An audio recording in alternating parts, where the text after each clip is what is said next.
When I was in high school, I didn't play any sports and I wasn't in any clubs, so when the school bell rang at 3, I'd go home and watch 20 episodes of Bleach in one sitting until my parents came home. After a few months of that, I eventually finished Bleach, and in order to fill the void Bleach left, I needed to find another 100 episode long shonen to binge, which led me to start Fairy Tail. I was so into it at the time, I even wanted to get a Fairy Tail tattoo on my hand, which slightly older me is very grateful I did not do. Having to let the whole world know I'm ride or die for Fairy Tail for the rest of my life is still a nightmare I have to this day. After watching my 5th generic shonen anime, I started to branch out of my comfort zone and watch seasonal anime. It didn't matter what it was, I was watching anything and everything. Some of these shows I would watch would go on to be known as classics today, but most of them were garbage I'd forget about a week later after I finished them. I can't describe how disappointed I am in myself that I watched all 13 episodes of this anime.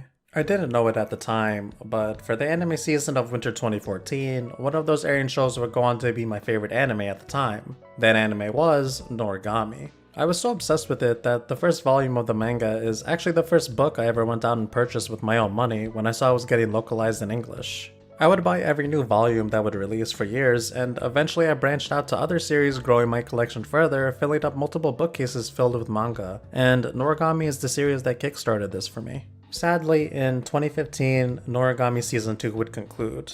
This was also the year I graduated high school and went on to college. I tried to keep up with the manga and its monthly release schedule as best I could, but college life keeps you busy, and soon after, the manga would go on to have a year-long hiatus. I waited and waited for Season 3 to come, but it never did, and I'm unsure if it ever will. As I grew older and got busier, I inevitably lost interest in the series that I once loved.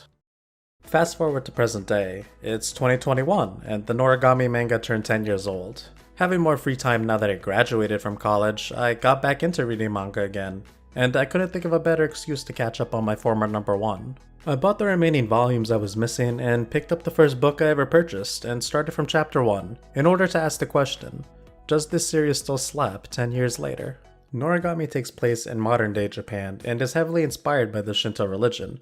There's an infinite amount of gods people can pray to, and in Noragami, a majority of the cast are said gods. The main character here is the god called Yato, the jack-of-all-trades god that will do anything if you give him 5 yen. And yes, I mean anything. Doctor, lawyer, teacher, plumber, astronaut, his range is honestly on par with the legendary Johnny Sins himself, and for only 5 yen, he really can do just about everything. One day, Yato walks into oncoming traffic while looking for a lost cat. A middle school girl, Hiyori, sees this and jumps in to save him from getting hit by a truck. She ends up getting hit by the truck instead, and this causes her soul to physically leave her body. She now has to live on the borderline between life and death, being able to see gods and spirits clearly now.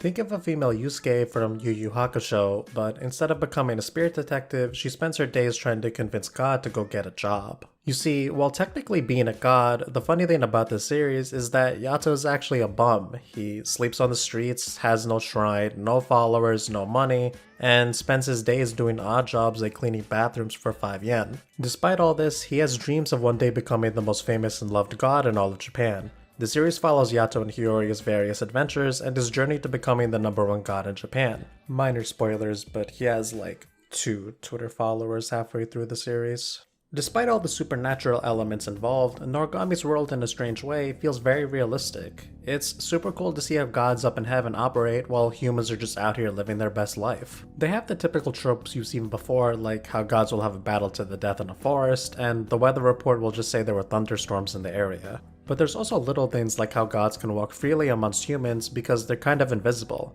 However, they can easily interact with humans and freely get their attention if they wanted to because it's more like humans just don't acknowledge them, similar to how we don't acknowledge random people we pass on the street. Noragami also has characters called Shinki, humans who had the will to keep living but passed away. Gods will grant these deceased souls a name and have them serve under them. Gods call their servants names, and they can transform into various weapons and items for the gods to use, making it so they're not just going into battle with some random disposable weapon, but with their comrade they probably spent years together with. This ends up making the fights more dialogue heavy, as their Shinki give their masters instructions, and more impactful because if a weapon breaks, that's a character you've gotten to know gone for good. The dynamic between gods, humans, and humans who passed away in the form of the Shinki is one of the main appeals of this series. They do a lot of cool things with this, like for example, a Shinki will sting their master if they commit a sin, but the concept of sin doesn't exist for gods because in heaven's eyes, gods can do no wrong. So they're free to steal and kill as much as they please, and the human characters in the series are like, yeah, nah, that's bullshit. Or how gods can reincarnate an infinite number of times because they'll always be worshipped by the people and therefore never forgotten. But how they still don't want to die because you lose all your memories and are born as a child, and dying sucks, no one wants to go through that. And how the minor gods with barely any followers don't have this luxury, so they try really hard to be loved and remembered by the people because without any followers, they'll disappear. I could be here all day talking about how cool I think Noragami's spiritual aspects are, but let's talk about pacing. I fell in love with Noragami during episode 1, but I will acknowledge to some it might come off as slow or maybe even a bit random at times. The first 3 episodes are Yato and Hiyori basically bumbling around until Yato eventually gets a Shinki of his own, Yukine. And after that, season 1 maintains the same formula of the trio going on adventures and becoming more familiar with each other, defeating random curses, while also introducing a ton of Yato's acquaintances he's met over the years, teasing his mysterious past. It isn't until the start of season 2 where something resembling a plot starts to form, and slowly after that, finally introducing the main antagonist of the series. This pacing is mainly due to the fact that while Yato's main goal is to become the #1 god in Japan, it's not really a goal he's actively working toward 24/7 like other shonen protagonists. Sure, he's trying, but right now he's gotta work at a convenience store for 5 yen and worry about what's for dinner and where he's going to sleep tonight. His dreams gotta wait. Which is something you realize is scarily relatable to as you get older. The series is willing to take a lot of detours from the main plot to have these characters just hang out and do stuff like have a picnic with each other. It's a great example of something being about the journey and not the destination. This is where the real heart and soul behind the series lies, and makes it, in a way, feel like you're part of the gang just laughing and vibing next to them. It also helps that Noragami is actually really funny. This is easily in my top 5 funniest anime I've ever seen.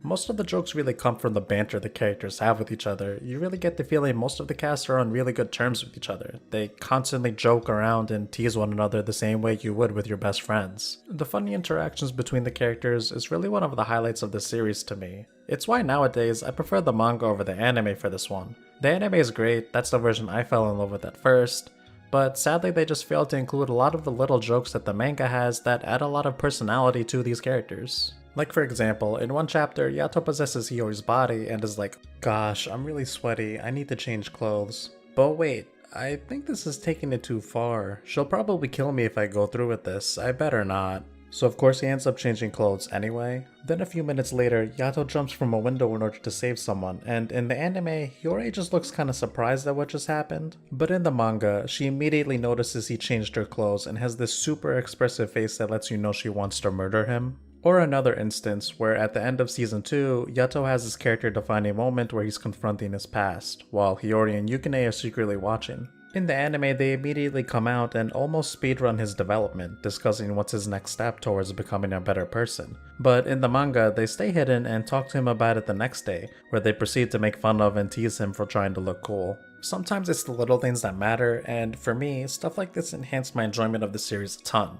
The anime also has 2 out of 20-ish episodes be filler for whatever reason. And they also have OVAs that were canon in the manga that happen to be some of my favorite chapters in the series that I really wish were included normally. But one advantage the anime does have over the manga is the action and music. The 2 OPs for this anime honestly need to be put in the Hall of Fame for anime OPs. Both of these songs are certified bangers and both of them are probably my favorite anime OPs ever made. The score for the actual anime is great too. When something goofy is happening on screen, the music feels very fitting and is appropriate for whatever stupid thing is about to come out of Yato's mouth.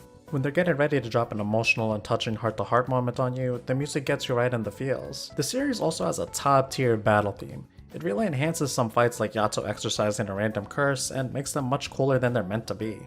I love this series, and I think the only thing I dislike about it now is Yato's love interest. Don't get me wrong, Yato and Hiyori are absolutely adorable together, but 20-year-old me has to question the morality behind a god who's lived thousands of years falling in love with a girl he met when she was in middle school.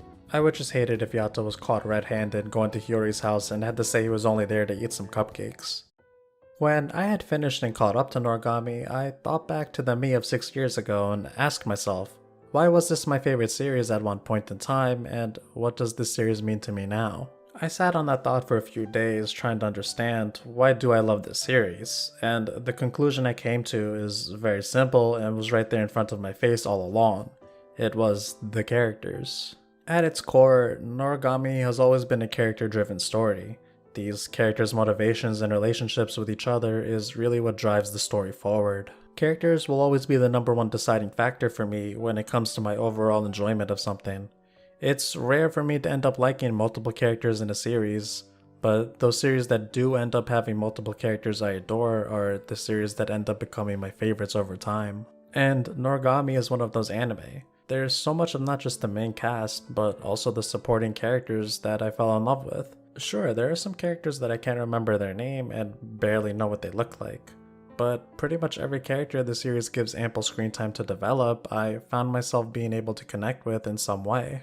Even some of the villains of the series I grew up despising and eventually learned to love to hate, I became almost sympathetic towards them after learning much later about why they act the way they do. Maybe it's from rereading the series, or it could probably be because I'm older now, but some of the characters I initially hated when I was younger aged like fine wine and turned out to be some of my favorites. Like Kazuma, for example. On paper, he's the typical smart glasses character who has a crush on his master. He's friends with the main characters and is technically a good guy, but he's someone that's done terrible things in the past and as the story progresses, proves that he's capable of still doing those terrible things, all for the sake of his master. He's a twisted, conflicted individual that believes the ends justify the means. So even if he were to go as far as murdering all his friends, he believes he's in the right and isn't even committing a sin. Or Yukine, for example, who I disliked at first because he was a little shit kid in the beginning, but very quickly gets a lot more likable and who I learned to cut some slack because he's an emotional 14-year-old kid dealing with past trauma and learning to accept the fact that he'll never get older. As the series progresses, he ends up doing really wholesome things like study for school despite the other Shinki in the story thinking he's stupid for wasting his time on stuff like that because spirits don't go through an education system no matter how young you die. He's a kid that died way too early that at the end of the day just wanted to grow up. And then there's my favorite character, Yato himself. If I were to describe what the story of Noragami is about, and I'm not talking about whatever generic description you'll find on the wiki, I'd say Noragami is a story about someone who's done some terrible things in his past because he didn't know any better, and how he believed it was his destiny to keep doing these heinous acts. And as corny as it sounds, it's a story about how the friends and connections we can make in life are able to change us and help us to become better people. It's a story about learning to confront your past and not letting it define who you are today. Yato is a goofball. That's the life of the party. He's funny pretty much every time he's on screen, but underneath all that, he's someone that's messed up in the past and is trying to genuinely change for the better. He is someone that wants to bring happiness to others, who fights to just spend another day with his friends. And look, these aren't groundbreaking themes in storytelling, especially when it comes to shonen. But when I was younger, he's the character that left such an impression on me.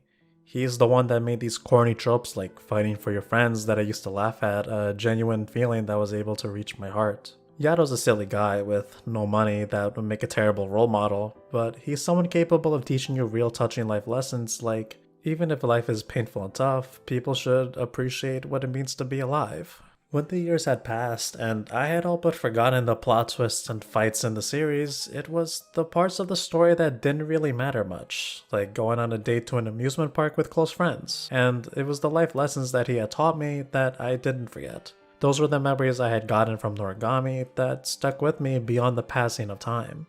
There's a lot of anime coming out on a seasonal basis. Thousands of new and different anime have aired in the past decade. There's a number of shows that are regarded as the best of the season that some might even consider masterpieces. But due to the sheer amount of new shows that come out, I feel like we often forget most of what we consume when the anime season ends and we move on to the next one. Sure, there are timeless classics like Full Metal Alchemist and Cowboy Bebop that get this Hall of Fame-esque treatment, but I can think of a ton of anime that were considered critically acclaimed when they aired that eventually fizzle out of popularity as time goes on when their stories conclude and there's nothing new to look forward to. And in my case, some of these anime I've watched as they aired for their respective seasons had a bigger impact on me than those timeless classics, and sadly Noragami is one of those shows. There's probably a ton of people that have watched it in the past and loved it, that forgot it exists because it's not the new hotness. And it's a damn shame because Noragami is a beautiful series with a lot of heart and soul put into it that you can feel behind every page. Noragami is a series that probably had a bigger impact on me when I was a teenager, more than I realize. It's one of my favorite stories that I would hate to see forgotten by time.